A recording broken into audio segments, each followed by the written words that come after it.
Welcome to the Getting Real with Hilary show, where ordinary heroes tell extraordinary stories during unique and never been heard before conversations with your host, Hilary Arno Burns. Hilary's unique listening and way of asking questions results in conversations that aren't usually talked about, so you can create the life that you really want but are afraid you can't really have. We are demonstrating the greatness in the human spirit and creating a world where we all reclaim our birthright of joy, happiness, purpose, and passion. Now, here's your host, Hilary Arno Burns. Welcome to the Getting Real with Hilary show, and today we have the author of this book, Music, Porn, and Jesus. His name is Jerry Dale, and he has an amazing story. Jerry is the author of this book, Music, Porn, and Jesus. He's studying for his Master's of Divinity. He's a preacher and a teacher. And welcome, Jerry. Hey, how you doing, Hilary? Good. I think this might be the most interesting story I've ever had. So I just want to say, wow. Yeah. So, okay. Thank you. Yeah. Well, you know what? I think where we can start is back in your childhood and how you were raised. I think it's so, when you were saying you grew up in a safe, secure neighborhood environment where, you never had to worry, right? Right. Yeah. Yeah. So I mean, my parents, they're still together today. But I grew up, it's interesting because I actually grew up, I was the only African-American in my neighborhood, right?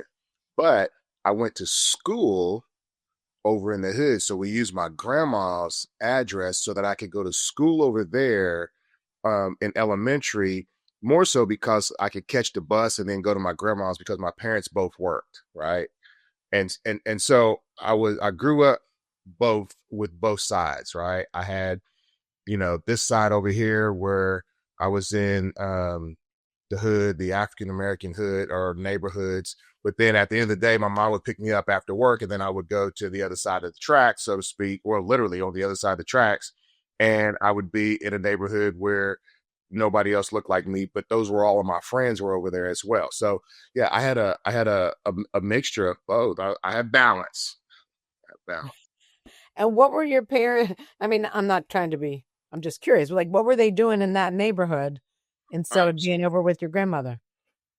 I'm hard. Say that again. Like your grandmother was over in the hood. Right. How come your parents moved out? They were just doing better. They could. Yeah, just doing better. Yeah. Ironically, I won't say most Black people, as they start to do better, they don't want to live. They want to be as safe as possible, right? They want to live places that are safe as possible, and it's just what it is, right?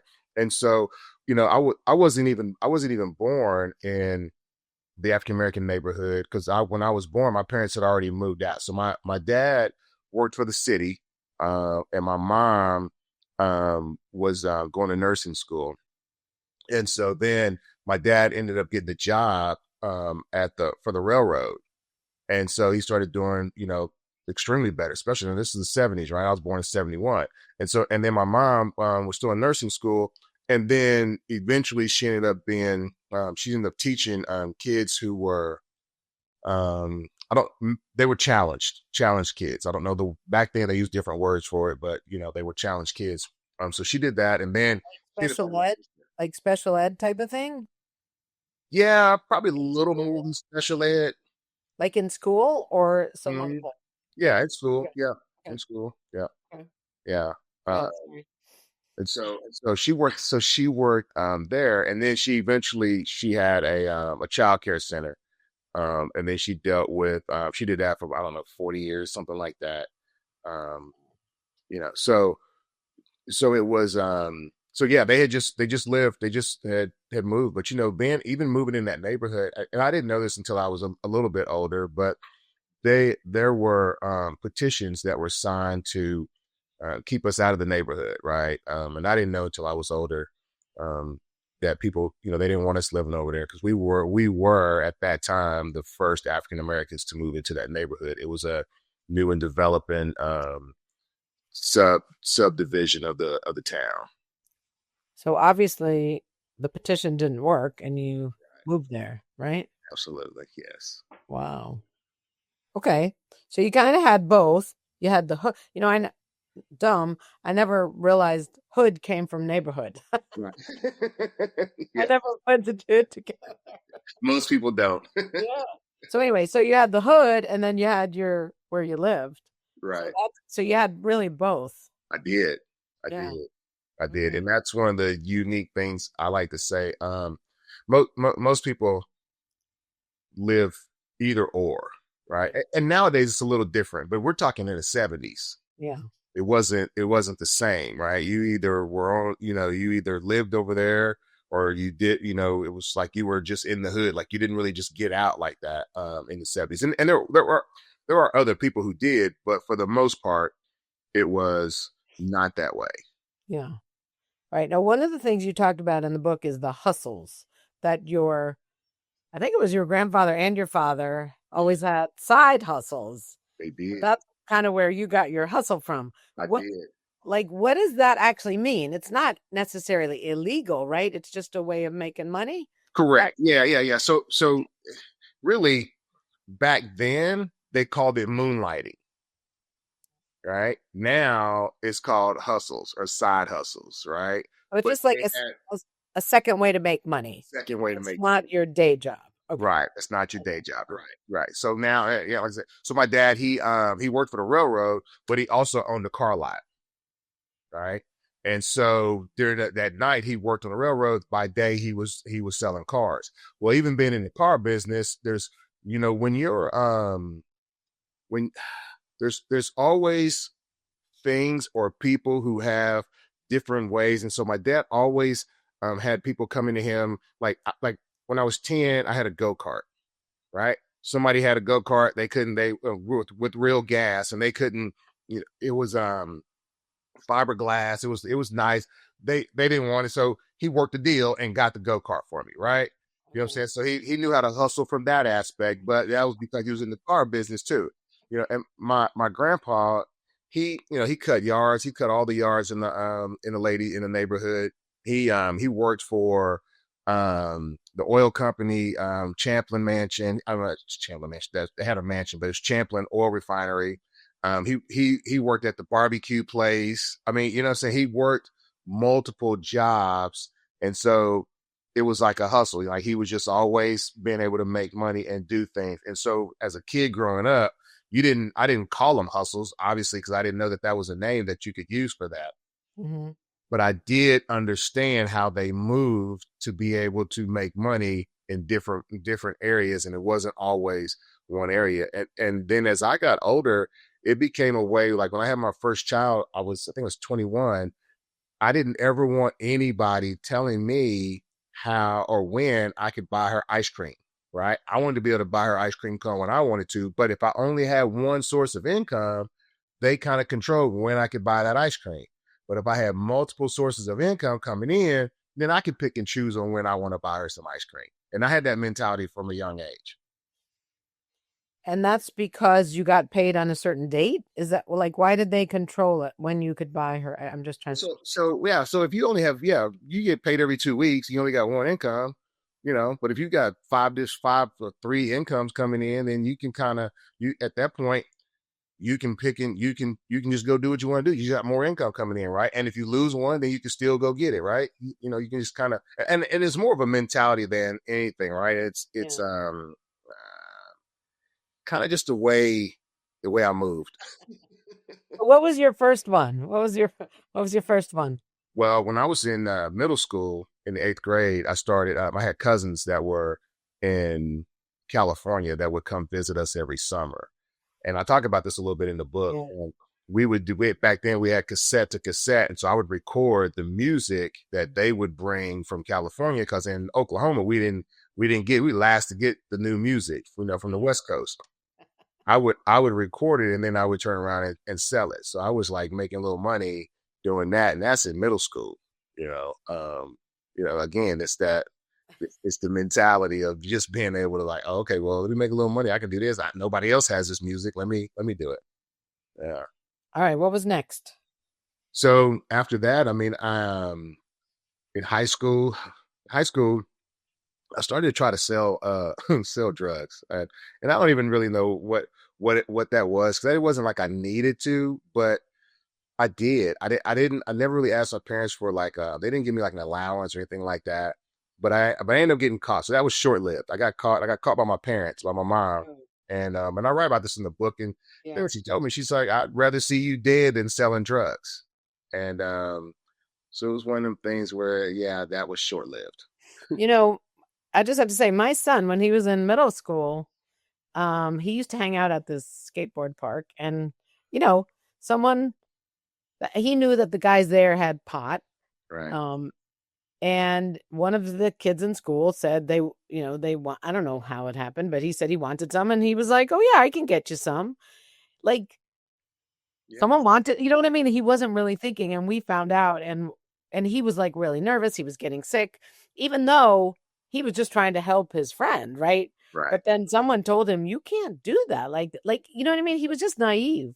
Right. And that stopped, but it was the same thing, like Yeah. trying to help a friend. He didn't really get it. He wanted it. Middleman anyway, but he did stop. And that's really where it stemmed from. It was really being the middleman. Because even in high school, I could grow a full beard when I was 17 years old. And I was a young one in my grade. And there were people, in high school who wanted to drink. And they drank alcohol. I was never really a big drinker, but I had one of my friends in the hood, his grandpa, I think I've talked about this in the book, his grandpa was the bootleg.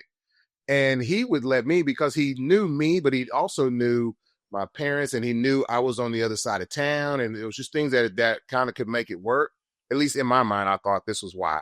He would let me come, and I could buy Wild Irish Rose, Mad Dog 2020, moonshine. He had moonshine, and I could buy it from him, and then I could take it over to my white friends, and I could sell it to them, and they could have the alcohol, right? So I was kind of like the middleman. It was more, and I didn't like try to make a whole bunch of money off of them, but I could go get it for them and keep, and again, I had balance. I could do both. Not everybody could go to the hood and get this and then come over here and do this. We even have the friends to do this, right? Right.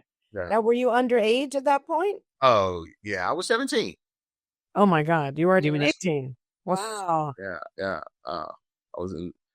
All right. But you didn't get caught doing that one. No, I didn't get caught doing that. Okay. So yeah. So it's just making it available. I was the middleman. They wanted, it was, I think it was just easier than them trying to go and get a fake ID and go to the liquor store and do all of that. Right. So it depends on perspective, right? Maybe I help providing a service. Yeah. Yeah. Provide a service. I help them out. I help them stay safe. Wow. Okay. So that's how it all began, right? That is. You were the middleman. I mean, that's really what you became. I did. I became the middleman. Yeah, all throughout. That's what it was. That's what it was. I went to college. I did 1 year at college in Weatherford, Oklahoma, right, at Southwestern Oklahoma State. And while I was there, I was I threw parties. I was a party promoter on the campus.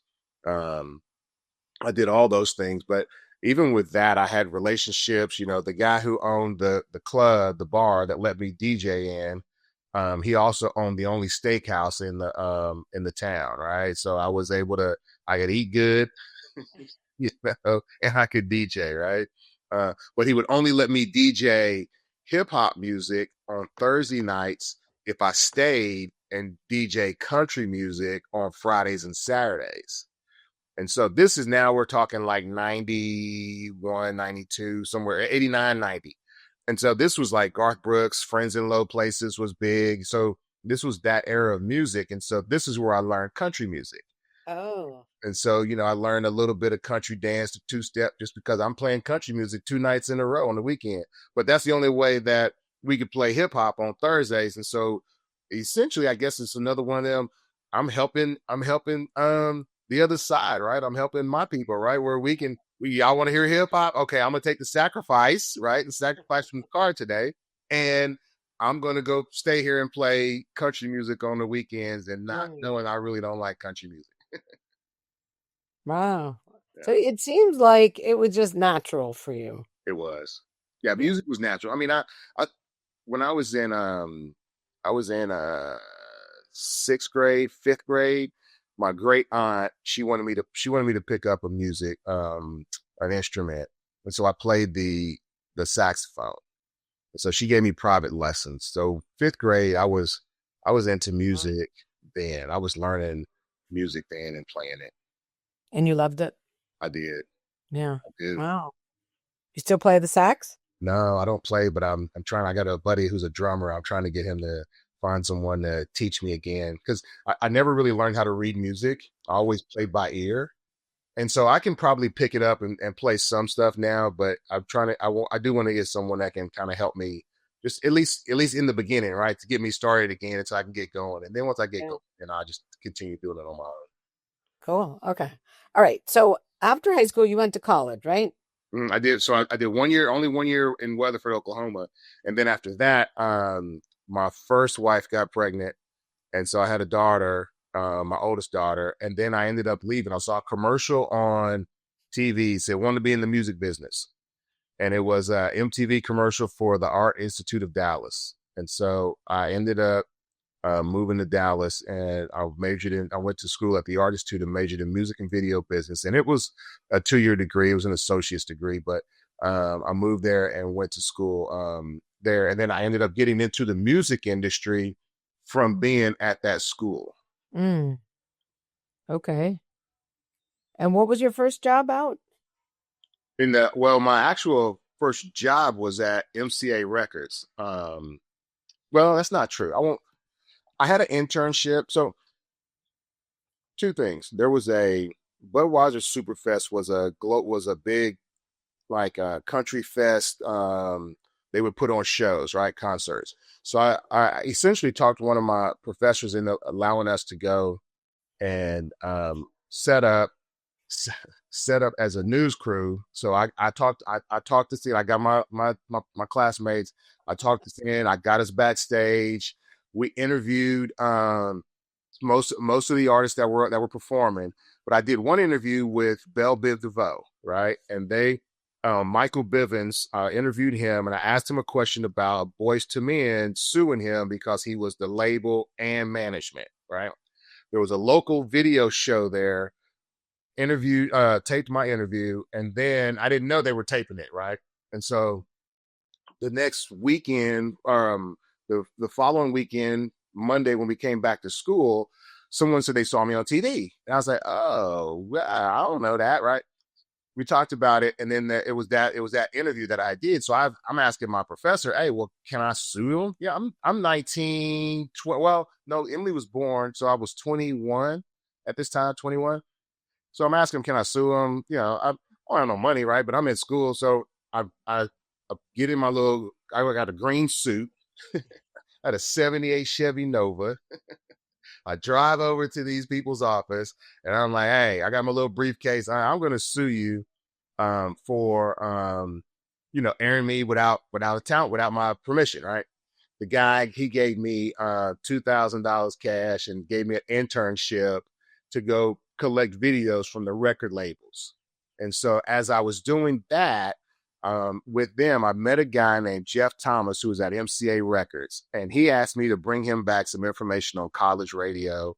I got the information, brought it back, and then he started teaching me how to work records in the music industry, essentially under the table, because he wasn't paying me, but he was teaching. He was teaching me and showing me around, taking me all the people and doing all the things to show me how to do it. So, and from there, I picked up a gig with Luke Records because now I kind of knew what to do. So I picked up a gig from Luke Records, and that was essentially my first paid job was that with Luke Records. And so I started doing that with Luke. All right. And that's when things started changing. Yeah, things started changing. Well, yes, yeah, things started changing. I had that. I picked up, once it's one of those things like once you get one client, because I had my own company. Once you get Oh, one client, then you can pick up another, another, and another. And I ended up picking up Epic Records and Columbia Records. And so I picked up other record labels as well, Priority Records. And so I was what they call an independent record promoter. But I was doing more street promotion. So I was in the nightclubs. I was on doing mix show on the radios, and I was doing the street level entry of music industry. I can remember times, and I was talking to one of my cousins recently.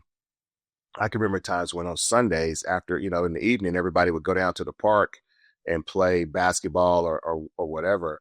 I'd be the only one. My mom would come pick me up 6 o'clock. We had to be at church at 6:30.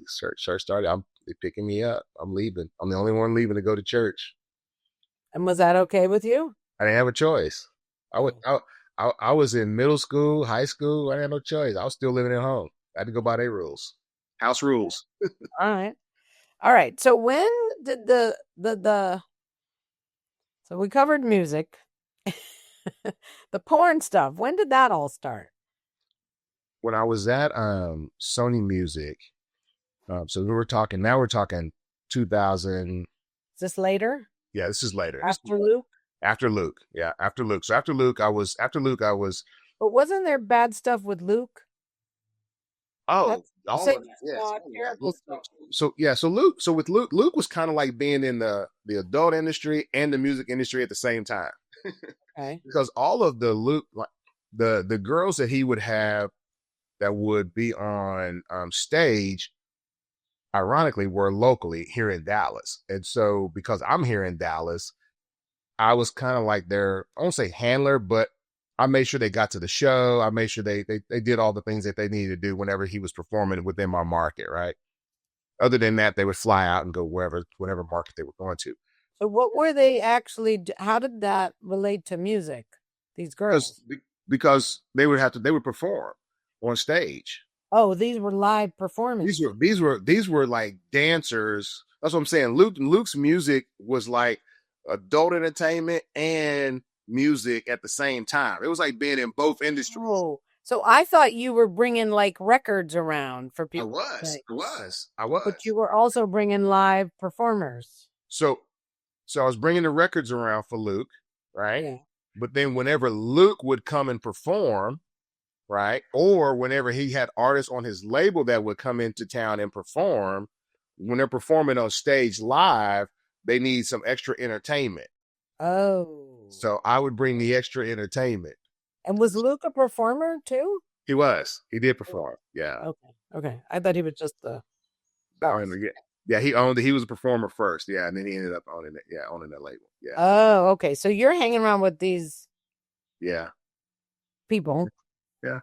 And what was the stuff that you saw that you started thinking, Oh, I mean, there's just so many things. I saw women do things with their genitals that you just it's just questionable. It was just questionable. on stage?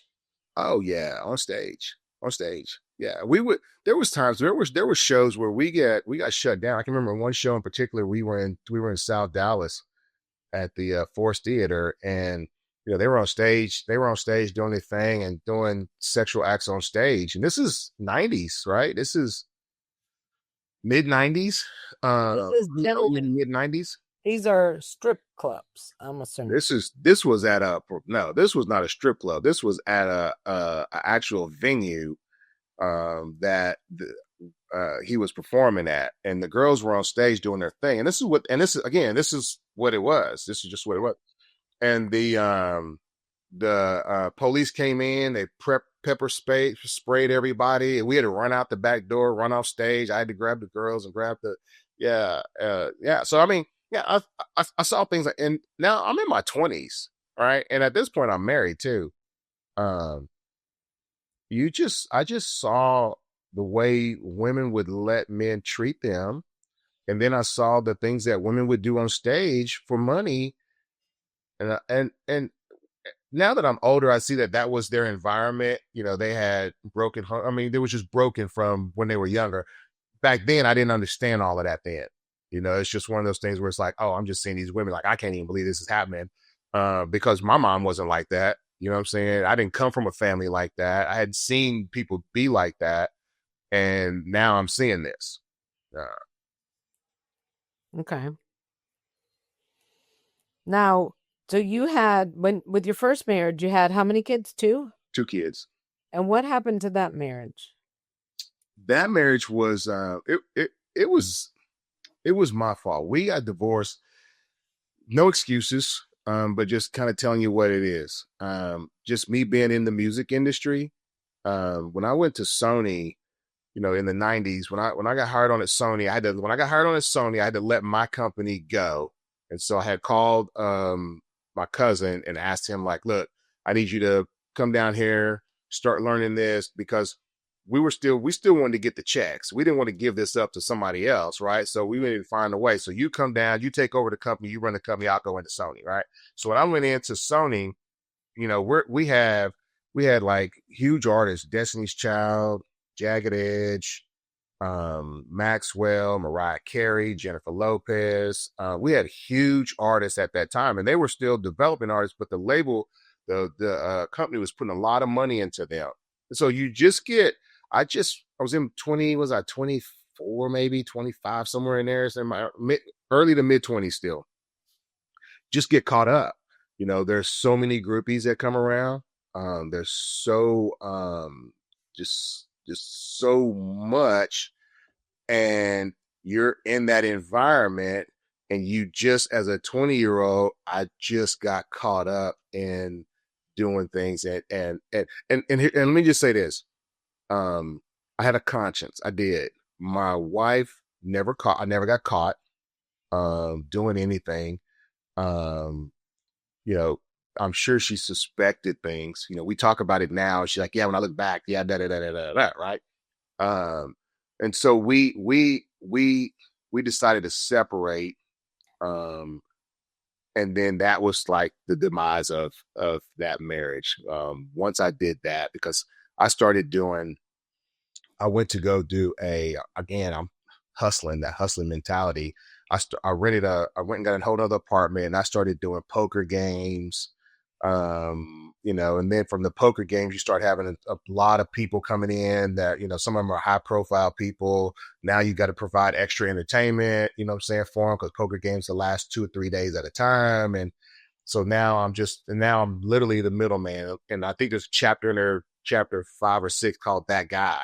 That's really what that's about. That's what I was, that guy. How did you make money doing those games? Oh, the poker games, the house always gets a scrape off of every hand. So there's that.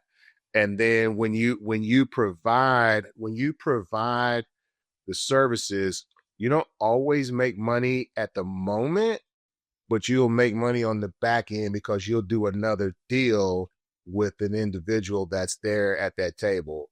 It's kind of like you know, people play golf and they always say, oh, you get on the golf course, you broker a deal, you can make a deal on the golf course with the guy. Kind of the same thing. We're sitting Okay. there, you know, we're Let's see what talking. you can do. Yeah, Let's see you what know, it's like, yeah, you know, it's like I've got some guy I got one guy who was a high level executive at a major company, even to this day. I mean, they're just a large company, right?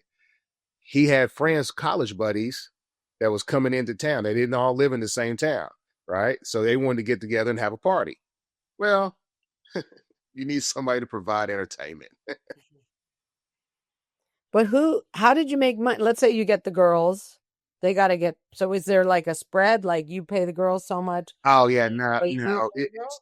it's it was more so of, it wasn't so much some there's a lot of things that were just done on favors, right? To start with, right? So it's just like, you know, um, I'm just in the middle offering the opportunity for the girls to be able to do something, right? And then I'm offering him the opportunity so we can work something out on the back end. We can always work something else out. Because with depending on the company, depending on what they're doing or what the guy's trying to do, I could, I could use services. We could barter something. I mean, there's always other ways.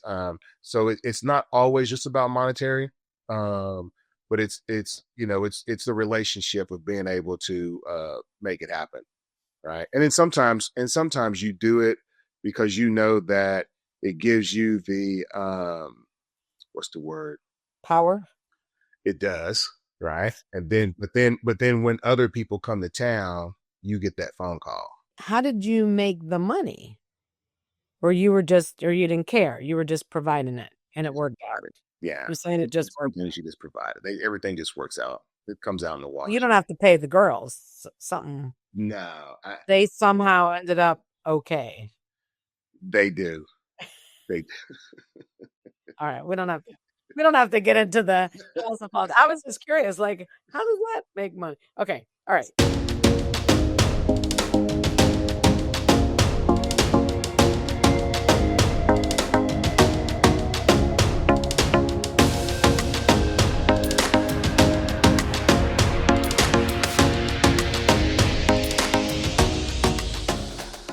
Has social emotional learning become just one more thing on your teachers' plates? Do teachers and students both find it boring and ineffective? Then bring Kikori to your school. Kikori transforms classrooms through experiential SEL activities that help students play, reflect, connect, and grow. Even better, students say it's more fun than recess. Schedule a no-obligation conversation at kikoriapp.com/bringkikori. Kikori. Hey, it's Hilary from Getting Real with Hilary. I want to share something really powerful with you today. Jerry Dale was deep in the music industry, providing girls, drug, and gambling opportunities, all while justifying it as making a living for his family. He questioned his path, but then God turned his life completely around. Now Jerry's on a mission to redeem and help others find their way back from the dark side. Jerry's book, Music, Porn, and Jesus, A Journey to Redemption, is his raw, real-life memoir of how God rescued him from the music industry, the porn world, and his own rebellion. It's not just a story. It's a testimony of grace, hope, and freedom. Visit IamJerryDale.com to get your copy and join a movement of redemption. If God can do it for Jerry, he can do it for you too. Hey, it's Hilary from the Getting Real with Hilary show. Life can be messy, raw, and real. And sometimes we're afraid to feel vulnerable. We're afraid to be that real self. Well, that's exactly what the Getting Real with Hilary show and Getting Real movement is all about. Being our true selves. Every week, I bring you stories of transformation, authenticity, and hope. People getting real with their struggles, their faith, and their breakthroughs. So don't miss a thing. Subscribe to my weekly newsletter today. You'll get stories, links to everything new, and how to create a life you love every week directly to your inbox. You can also find my books on Amazon. My courageous and riveting memoir, The Second Piece of French Toast, in case you feel stuck in your life and want to get inspired. How I came out about my no sex life in my marriage, in my second book, Real Talk. That one will get you speaking up in ways you've been too afraid to do so, and really creating amazing freedom. And my third book, How to Stop Fixing Yourself and Start Having Fun, the name is called Your Bullshit is Your Blessing. Find links to everything and subscribe to my YouTube channel, Getting Real with Hilary, and you'll find the links in the header. So visit, and you can also visit gettingrealwithhilary.com, because the real you is worth it and wants to come out.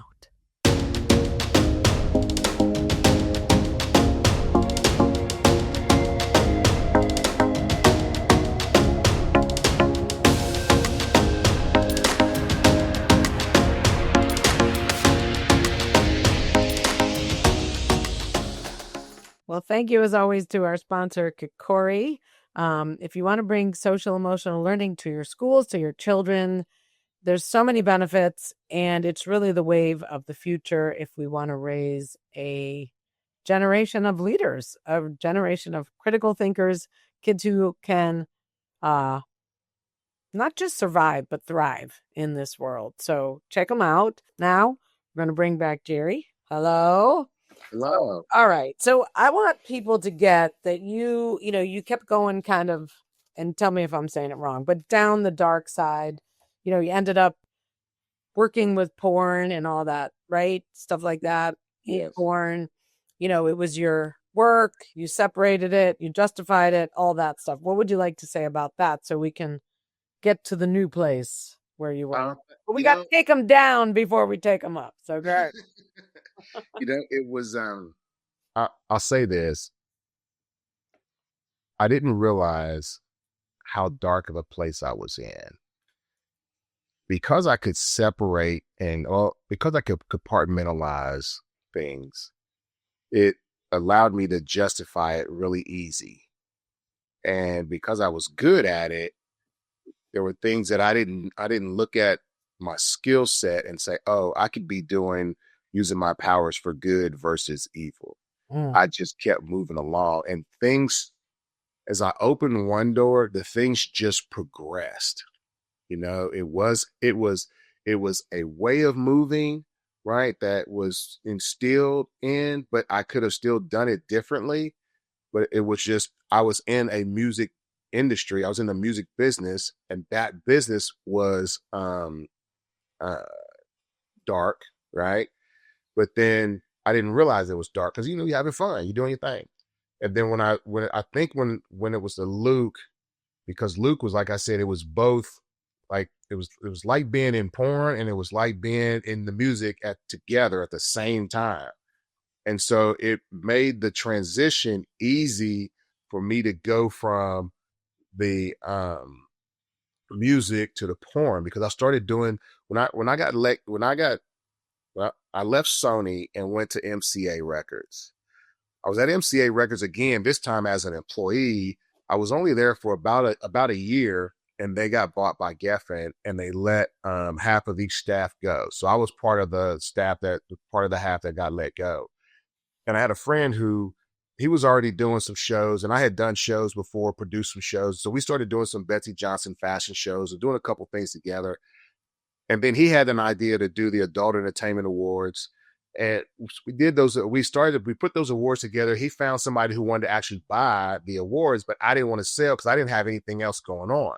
So I bought his half out, and then I produced the awards in 2003 and 2004. And again, this becomes the natural progression, right? So now I'm chasing the money, doing the awards. I do the awards. They come off great. First year I did them at a nightclub, made money, did them on a Tuesday night. The club made money. I made money. Everybody made some money. I turned around, did them the following year at the Dallas Convention Center. Caught a lot of flack. I had protesters out there. We're in the Bible Belt. The thing is social media wasn't as prominent then as it is now. So I didn't have all that much. I didn't have that. But, the mayor was Laura Miller at the time, and she was like, they were on TV saying, oh, we're going to shut it. We're going to have fights there. We're going to do this, that.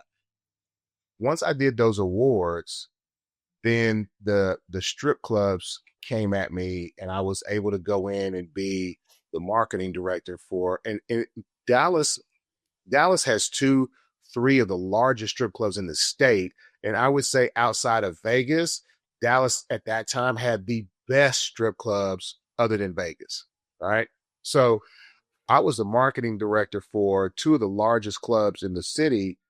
And it was again, so it was an easy progression because I already understood. I had been with Luke, so I had seen girls do. So it was when I came to these strip clubs, it was like clinical, right? Now I'm in my second marriage, but the thing was ironic is I didn't cheat or anything. We just keep it real. I didn't cheat in my second marriage. Everything was clinical. Like there was nothing new. Like these girls were tame compared to the girls I had saw at Luke. You know what I'm saying? It was like, oh yeah, this is easy peasy. So I was really able to compartmentalize even more, and just really kind of go in and do my job. The offices we had were upstairs. So I didn't really have to mingle or commingle with the talent as much as you would think, right? Because I wasn't in there. I'd go down there to eat, or sometimes even have my lunch brought upstairs. So, so it's just a progression. But I think ultimately I want people to understand this. Sometimes you can't see what you're in, and it takes you hitting a certain level or a certain bottom level or whatever before you can see it and see how bad it is. You just can't. You just don't understand it. But no matter where you're at, you can get out. You can get out, and you can be saved, and you can do get away from that industry. It does take work, and it does take time, and you do have to close some doors. Some doors will have to be closed. It sounds like it was just insidious, like just little by little by little, right? Like, hey, it was your job. Mm-hmm. What was the final straw that had you say, I got to get out of this? Man, there was so many. Well, There's I tried was to it the health scares? health was huge. I would like to say when I had a tumor on my pancreas, and the doctor told me it was from drinking and smoking. I didn't smoke cigarettes, but I puffed cigars and I smoked marijuana, right? Mm-hmm. He said that's where the tumor it came from. I would like to say at that point I can remember coming out of surgery and being like, oh, okay, Jesus, take the wheel, like I'm good. But I would tell you that wasn't the last time. Like I lasted for a minute on the straight and narrow, but I got right back on the broad road right after that again, because I knew what I was good at, and it was a way of me being able to go make money at it. Right, I could go make the money, so I would get back on that road.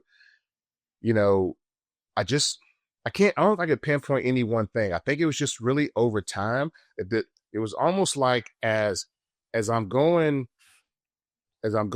down in this, God always had a hand on me and would convict me at certain levels. I mean, when I was at the Oklahoma City bombing, and I was in downtown Oklahoma City, that was a time when that happened. I came back like, oh, I'm quitting. I'm gonna quit working for Luke. Saying like I'm done with this. I'm not gonna do this anymore. I was just coming off the road for working for him, and then it worked out where he fired me. Right. Mm-hmm. He fell over the fax machine. It was funny, but anyway. So I think there was things as I was going down this way, God was kind of bringing me up this way. I couldn't see it back then, but there were just things, just little things that just kept coming. And I ended up just getting out of the business. And that was over time. I had to change my phone number because you're getting calls. Like when people would come to town, because I was that guy, they would call like, hey, I need this, or can you do this? Or, so if you don't close doors, change numbers, and do those things, then it's harder to get out. I got out and I started doing like just consultant work. So I did that in my 40s. So this is like my 20s and my 30s was the music and the adult entertainment stuff. And then in my 40s, I started doing some consulting work. I had friends. I was really good with I had good soft skills. So I was good at helping some business. I had buddies who needed some operations done, needed some sales management done, and different things like that. So I did that for a while. And then I started doing kitchen and bath remodels because I had an advertising business. So I always had an advertising company on the side. It was kind of like just my thing because I was good with that. And so I ended up doing kitchen and bath remodels for about 6 or 7 years. Did that. And then that's when I would say everything changed. In 2020, I had a quadruple bypass. And this was when I was doing the kitchen and bath remodels. 2020 was a really good year for me. And then, so in 2021, I ended up going into the hospital. I had a friend of mine God used to save my life because I was hard headed. I thought it was just another thing that I was going through, because I had been sick and been in the hospital before from dehydration. So I just thought that was kind of the same thing. But he took me to the hospital, got me in, and they told me I had 3 clogged arteries and at like 80%. So I never left the hospital once I got there. And then I had the surgery and I actually had 4.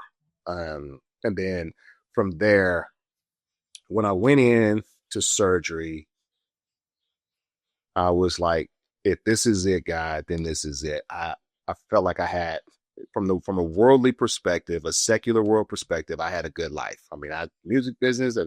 I was 50 at the time, and I didn't want to die, but it was what it was going to be, right? Because it's surgery. I don't know. I never had heart surgery. Matter of fact, I don't even know anybody in my family that's had heart surgery. Wow. So I go in, but when I came out of surgery, I kept hearing, I still had the trach in, but I kept hearing that song from Frank Sinatra, I Did It My Way. Right? I'm telling you, I kept hearing that song, kept hearing that song, kept hearing that song. And so for me, it was literally, I said, I did, God, you let me do it my way for 50 years. Whatever time you give me left, I'll do it your way. Wow. Where I'm at now. Yeah, I ended up, my buddy who God used to take me to the hospital and save my life, I believe. I started going to church with him. He connected me in because of my background in marketing and music. He connected me with the worship director who was over there, large church. He connected me with the worship director. So I started helping them. They let me in some meetings, and he just kind of connected me. And this was all, to me, it was all God just moving. And I was able to start going to school, go to seminary. I got into seminary. And so now, this is the journey. And so I felt like there were things that I would start to forget, with friends of mine who would call me and say, oh, you remember we went to this show, or you remember you took me here or there. And sometimes I would kind of say, yeah, because it was vague, but I couldn't remember details to it. And they would have to show me pictures. And so that's kind of what prompted me also to write the book, because I didn't want to forget things that I did know. Like I didn't want to start forgetting everything, because I've been to so many shows and done so many things that there was some I couldn't remember all of them. And so people would show me pictures. And there was one time that I was shown a picture and I still didn't remember being there. Wow. And it's like, I'm in the picture. And, and back then it was like a hard picture, because you had to go get them developed then.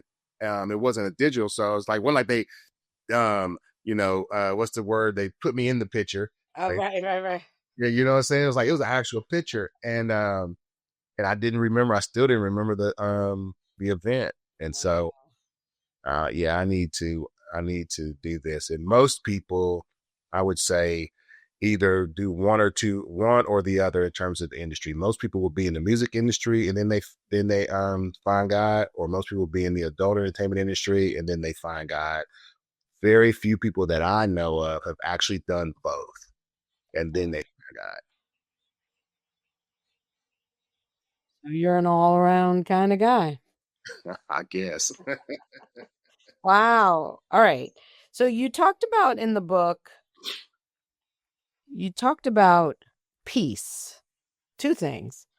Peace, and it keeps going in and out of my head, about how God never gave up on you, that God, not just you, but all of us, that God loves us. It's an unconditional love.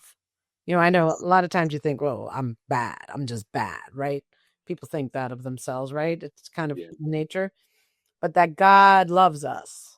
Yes. So, like I think, well, that's nice. How do I know that's true? How do you know that's true? How do we know that? How do we know that God's really like that? And I know we don't know, but it's kind of like, if that was really true, and I know for you it is, I'm not saying it's not, but the part of my brain that doubts it, like, how could God love this when I get this way? And, when my worst stuff is moody or I'm in a bad mood, how could God love that? But I know what you say is God does. So what would you like to say about either of those, the peace or the God loving us? So I'll start with the peace and say that it took me a while to understand what peace really is. And so for so long, as I had kids, I would always want peace. I'd be like, I just need y'all to sit down and be quiet sometimes, right? Or I would express things in a way that was not, in my mind, it was loving, but it didn't come across as loving. But I was the guy who I would express it very, very hard, because I don't want to have to say it again. So let me give you all the energy now, because I don't want to talk about this no more. Right. And so when it comes to peace, and that was my way of trying to get peace. I mean, I sat my kids down and said, "Oh, listen, I just want peace," right? And they don't know what I was talking about, or but I'll tell you this: really, for peace was this, to be able to have the unconditional love was kind of the peace and the love are kind of the same. They come together, right, and complement each other. To see my mom. She was one of those ones that just never worried about anything. I always felt like she had peace. I've told a story. I think I mentioned it in the book where, I was at the hospital and I had a friend and she called. I called my mom until I was in the hospital. I said, "Hey, call my mom, let her know I'm in the hospital." My mom's talking to her on the phone. And I know what my mom's saying, but she's talking to her on the phone and she's like, "Okay, I'll talk to y'all tomorrow." And this was like 8:30, something like that, right? In the evening. And she got the phone and she's like, "Your mom said she'll talk to us tomorrow? Like, she's not worried about." I said, "That's just my mom. She cuts her phone off at 9:00 p.m. And she said, if Jesus take you, ain't nothing she can do. And if he don't take you, she'll talk to you tomorrow." So it will but that sense of who she is allowed me to see peace in her. But also, she was also the one person that I felt always gave me unconditional love. And I know that's not the same for everybody. I know some people have issues with their parents or whatever. And I had an issue with my dad, right? And it's in the book. I talk about how he told me he wished he never had me. And so when was that? At what? It happened 3 times throughout my life. Once when I was in my 20s, and in my 20s I get it. Well, my 20s he wrote it, so that was probably the hardest. I didn't really understand why then, but in my 30s it was more so because of the way I was treating my first wife and kids. Right, he didn't want me to get divorced. He didn't want me all the things I was doing, and so it was just one of those things where he just kind of said it. And then in my 40s. I don't recall the reason why he said it, but he said it again. So he said it 3 times in my life. But my mom was always, even when I was doing wrong, she would let me know I was doing wrong, but she still loved me. And I knew that. And she wasn't a person. And the thing is, she didn't tell me she loved me a lot. It was more so just she showed it. And so to me, that was to see her be at peace, but to see how much she loved God and to see how much she loved me unconditionally. And so those two things, they kind of went together. So my peace started to come when I started to really not worry about things anymore. And really when I started to understand the sovereignty of God, my peace started to come, right? Mm-hmm. In terms of understanding that God loves me, for me, it really comes when I look back at my life and I see his hand in it. And so I think if people will look back at what you've been through and see that it could have been worse, you can see that God still loves you because he still gives you breath, right? So that you can have an opportunity to have a relationship with him. Because you have known someone, or you've heard of someone, or you've even seen on TV, some people's lives get cut short, right? And so the fact that you're still here, there is some love for you, an opportunity for you to be able to change your life and have a relationship with him. Wow. All right. We are on our last minute, believe it or not. What would you like to leave the audience with? What's your message? In a minute or less. I would say that first and foremost, repent from your ways and have a relationship with God. Understand that God is sovereign. Even though we don't understand how he works and the way that he works, we understand that he does what he pleases and his will will always prevail over our will. And if you can understand that, if you can grasp that, and if you can seek that, then your life will change, and your life, and I don't mean change like you'll be holier than now, I mean, your life will change as to how you move and how you see things. And you will be able to have peace when you know that God is on your side and God loves you. Because even though we say that, having a belief, head knowledge, is not the same as having that belief in your heart. And we want to have that belief in our heart and not just in head knowledge, because that doesn't get us through. Wow. And at the end of the day, I'll walk this journey with you. Y'all can go to IamJerryDale.com. You can reach out. There's a way you can book me, but you can also just reach out through there if you need to.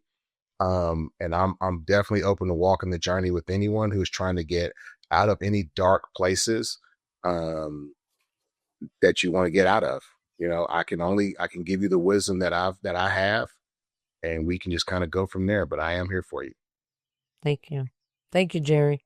Thank you for your authenticity, for your book, for sharing, for your courage, and for helping others. So thank you. Thank you. Thanks for having me today. You're welcome. Good conversation. Yeah, it was great. All right. Bye, everyone. Bye-bye.